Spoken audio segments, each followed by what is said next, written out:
Values Education 7, Quarter 3, Learning Competency 2A. Natutukoy ang mga kilos na nagpapakita ng pagpapatawad at pakikipagkasundo sa kapwa. Ano ang kahulugan ng pagpapatawad? Ayon sa Journal of Consulting and Clinical Psychology at American Psychological Association Dictionary of Psychology, ang pagpapatawad ay personal na pagpapasya ng pagwawaksi ng galit, hinanakit, at kagustuang makaganti laban sa taong nagkasala. Ayon naman sa Psychology Today, ang pagpapatawad ay prosesong emosyonal na nagpapabago ng isip, damdamin, at kilos tungo sa taong nagkasala. Ito ay paraan upang hilumin ang sariling damdamin. Narito ang isang maikling kwento tungkol sa pagpapatawad. Isang araw, kinuha ni Clay nang walang paalam ang ballpen ni Hannah. Nang mapansin ni Hannah na nawawala ang ballpen niya, sumama ang loob niya. Lumipas ang mga araw at hindi na muling nakita ni Hannah ang ballpen niya. Kahit na masama ang loob, nagpasya siyang patawarin ang kung sino mang taong kumuha ng kanyang ballpen. Napagtanto niya na ang pagkakaroon ng sama ng loob ay hindi makabubuti para sa kanyang sarili.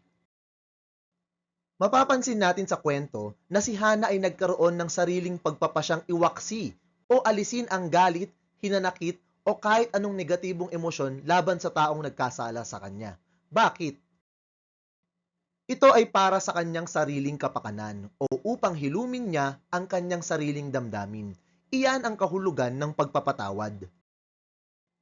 Ano naman ang kahulugan ng pakikipagkasundo?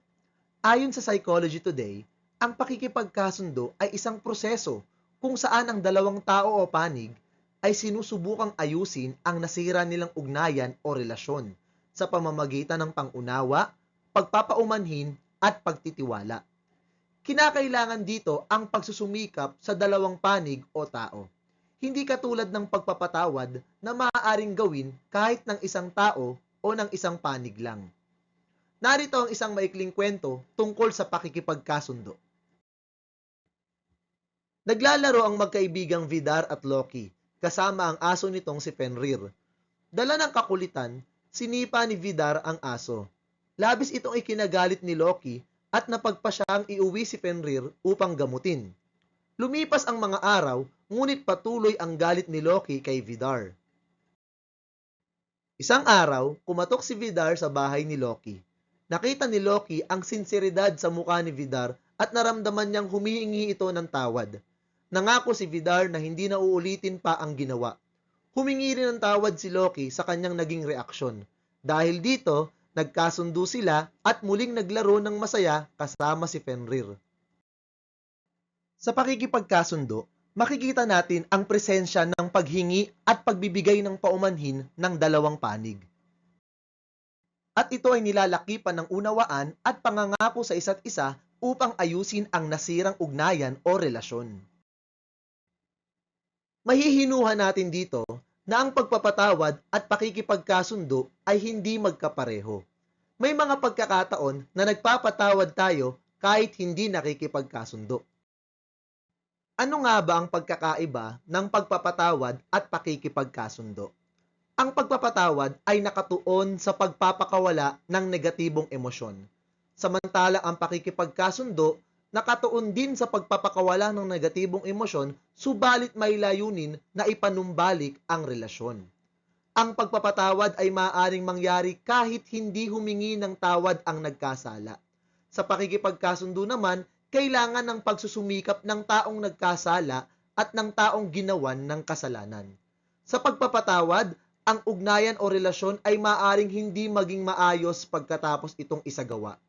Samantalang sa pakikipagkasundo, hinihingi ang tawad, pangunawa at pangangako ng isa't isa upang maging maayos ang relasyon. Ang pagpapatawad ay isang panloob na proseso upang hilumin ang damdamin. Samantalang ang pakikipagkasundo ay nangangailangan ng bukas na komunikasyon sa dalawang panig. At maaaring magpatawad ang isang tao nang hindi nakikipagkasundo. Samantala, isa sa mga sangkap ng tunay na pakikipagkasundo ay pagpapatawad. Ang pagpapatawad ay isang proseso kung saan ang isang tao ay pinipili na bitiwan ang galit o sama ng loob, kahit hindi humingi ng tawad ang may kasalanan sa kanya. Ang pakikipagkasundo naman ay isang mas malalim na proseso kung saan parehong nag-e-effort ang dalawang panig para muling ibalik at palakasin ang kanilang relasyon, kasali na ang pagpapatawad. Bagamat hindi magkapareho ang pagpapatawad at pakikipagkasundo, kung ito ay gagawing may pagpapakumbaba, ang dalawang ito ay magdudulot ng paghilom ng sarili, pagbuo ng nasirang ugnayan, at pansariling paglago. Pagsasanay. Isulat ang T kung ang sitwasyon ay naglalarawan sa pagpapatawad o S kung pakikipagkasundo. 1. Labis na nalungkot si Sarah nang masira ng kanyang kapatid na si Mark ang kanyang laruan.